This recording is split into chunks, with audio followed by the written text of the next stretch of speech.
Kaixo, hoy quería hablar de tres cosas que me han comentado, me han pedido que hable. Una, por un lado, quiero hablar de cómo se hace el diagnóstico. Por otro lado, quiero hablar de la guerra de los datos, la confusión que hay con el tema de los datos. Y después de las causas y consecuencias del confinamiento. Primero, el diagnóstico. El diagnóstico hay tres maneras de hacerlo, tres técnicas. Una, la técnica de la PCR, la reacción en cadena de la polimerasa, que lo que hace es ampliar específicamente el material genético que hay en una muestra. Nosotros cogeríamos una muestra de la mucosa y la procesaríamos y podríamos amplificar, si existe el virus, de manera específica ese virus. Eso es rápido, sensible, fiable y bastante económico. ¿Qué necesitamos? Infraestructuras y personal formado. ¿Lo tenemos? Sí. Cualquier laboratorio de biología molecular con esas máquinas podría hacerlo con la formación y los productos homologados por sanidad necesarios. Pero no se hace.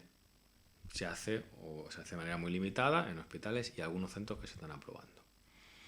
Esa sería la manera más fácil y barata. Y es sensible.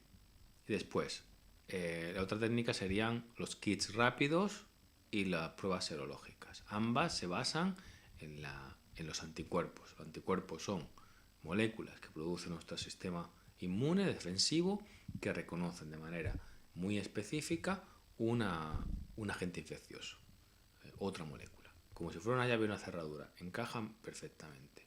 Y se quedan muy bien unidos además.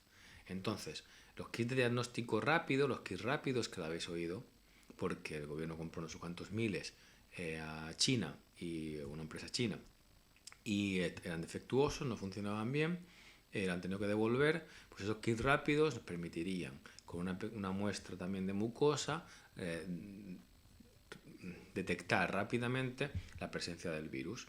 Y bueno, pues ¿qué pasa? Que son más caros, pero a la vez son más rápidos. El caso es que no existen, porque en el mercado no están, o sea, no son muy complicados de comprar. Y la tercera sería una técnica serológica que con un análisis de sangre veríamos qué tipo de anticuerpos tenemos en sangre, porque ya habríamos estado en contacto con el virus y por tanto va a ser muy importante en el futuro para ver qué población ha estado realmente en contacto, ha sido contagiada. La segunda cosa es la guerra de datos. No deja de ser muy curioso que en este tiempo, en esta crisis, como tenemos una cantidad, estamos expuestos a una cantidad de datos enormes, pero cómo de exhaustivos son esos datos. Por ejemplo, con el tema de cómo se está representando, por ejemplo, con el tema de la tasa, como vemos cada día cómo crece el número de contagiados, nos enseñan simplemente los números acumulados o los números que van pasando cada día. Pues tenemos cada 1.000 contagios nuevos, 2.000 contagios nuevos. Pero eso en epidemiología o en epidemia no es muy útil, porque lo que queremos es precisamente ver cuántos contagios se producen por una persona que ya está contagiada. Se llama la tasa de contagio. Y esa tasa empezó siendo muy alta en Italia, por ejemplo, y ha ido disminuyendo y hasta el 1 y pico.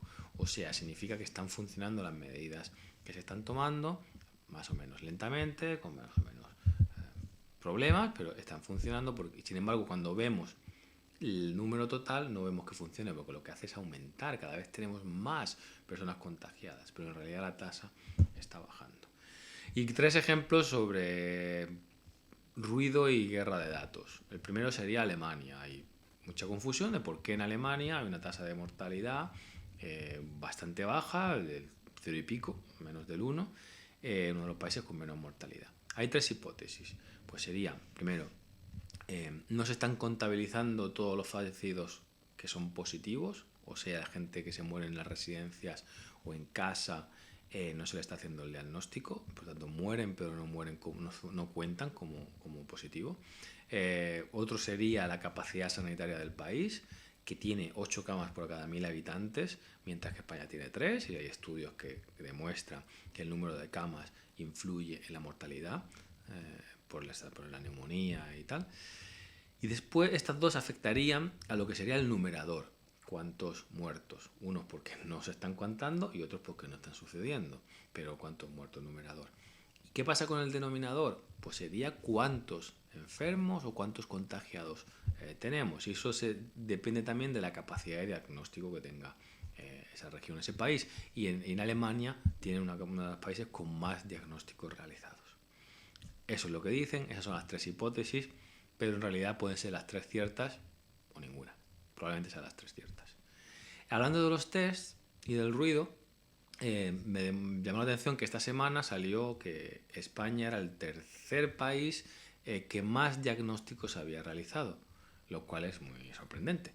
Y hay gente que dice, es imposible que en el 25 de marzo se realizaran 355.000 pruebas diagnósticas.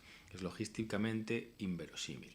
Y claro, si eso fuera verdad, nos dejaría como peor, porque significaría que teniendo los mismos test que en España, que en Alemania, perdón, y entonces tendríamos menos contagiados, pero tendríamos una tasa de mortalidad muy alta, o sea, sería un desastre.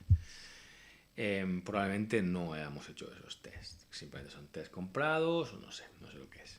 Después, el tema de China. Ha habido también esta semana pues mucho ruido con que en China han encontrado una serie de urnas fúnebres que estaban con cenizas que iban a entregar a sus familiares y que han hecho unos cálculos así por encima sin ningún tipo de prueba diciendo que estaba mintiendo China con sus datos de mortalidad porque en realidad habían muerto muchas más personas por esas urnas fúnebres.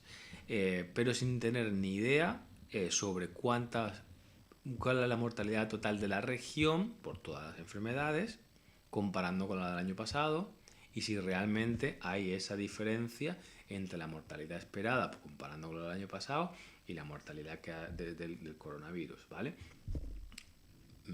Es pura propaganda, porque no hay no están esos datos y por tanto se los han inventado por propaganda y todos los medios de comunicación están en eso. Bueno, el 31 de marzo hay 94.000 contagiados y 8.000 fallecidos declarados, lo que sería un 8,6%. Sin embargo, también sale el 31 de marzo un estudio del Imperial College en la que se dice que el 15% de la población española ya estaría infectada. Entonces los periodistas, hacen sus números, me llevo 7 millones de personas en España en realidad estarían infectadas. Nos están mintiendo, ¿no? Porque nos han dicho que son 100.000 y hay unos ingleses que están diciendo que son 7 millones. Bueno, el problema de los periodistas es que no quieren o no saben leer la letra pequeña de ese estudio. Y ese estudio dice que existe un 95% de probabilidades de que el número de contagiados en España esté entre el 3,7% y el 41%. Es un rango enorme, ¿vale? Que además con un 95% de probabilidades, o sea que puede ser incluso que sea o menos o más, ¿vale? Y que dentro de ese rango lo más probable es que sea un 15%, pero no significa que haya 7 millones, no sabemos cuántas personas están contagiadas. Hay estimaciones, probabilidades, y en realidad estamos entre 1,7 millones y 20 millones, o sea, un rango que no quiere decir nada.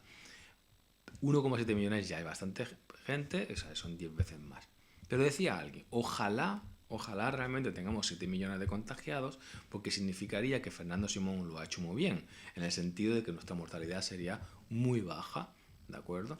Entonces, yo con este tema de los datos, más que aclarar, lo que quiero es que no os fiéis ni de profetas ni de capitanes a posteriori, ¿de acuerdo? Porque no sabemos cuánta gente se ha contagiado, porque no tenemos la infraestructura, no tenemos los medios para diagnosticar, hacer test de diagnóstico a todo el mundo. Lo que sí tenemos muy claro es que el número del porcentaje de los contagiados que son personal sanitarios es el 14%. Un montón de compañeras y es el primero del mundo. De eso no hay ninguna duda. Y nada, que los datos tienen siempre una carga política, aunque sean ciertos siempre según cómo se muestren, según cómo se digan, pues tienen un contenido ideológico o político. Y la tercera cosa con la que quería reflexionar y compartir, y es el tema del confinamiento y cuáles son sus causas y sus consecuencias. Las causas parecen obvias, necesitamos frenar el distanciamiento social y frenar el contagio. Eso es una causa aparentemente obvia, pero que tiene detrás una serie de cosas escondidas. Y es que tenemos que hacer este confinamiento de manera coercitiva porque no tenemos otras medidas alternativas. Y las otras medidas alternativas que no tenemos son capacidad de diagnóstico masivo y poder aislar y poner en cuarentena a las personas que sean positivas y que sean contagiosas. Eso no lo podemos hacer porque no tenemos la capacidad de hacerlo. ¿Por qué? Porque hemos desmantelado durante 10 años los sistemas de salud pública, protección primaria, de camas, faltan miles de camas, ¿de acuerdo? Y por supuesto faltando los tests y la coordinación y los medios.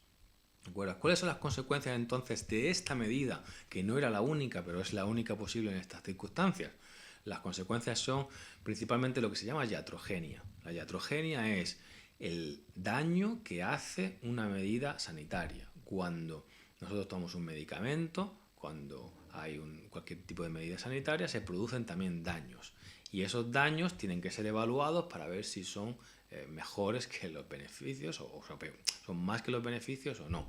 Entonces, en este caso, evidentemente estamos frenando la tasa de contagio y son beneficioso el confinamiento, pero llega un punto en el que se dan varios daños, tiene consecuencias negativas, que sería en niños, en personas con problemas psicológicos, en personas que tienen problemas con el tema del sedentarismo, enfermedad cardiovascular, diabetes, etcétera. La falta de sol puede ser un problema a medio y largo plazo. O sea, hay una serie de cuestiones que habría que tener en cuenta para alargar este confinamiento, etcétera. Y una que me parece muy importante, con esto termino, es el tema del autoritarismo y el hecho de que nos acostumbremos a que la policía nos dé palizas si salimos a la calle, incluso si somos enfermos.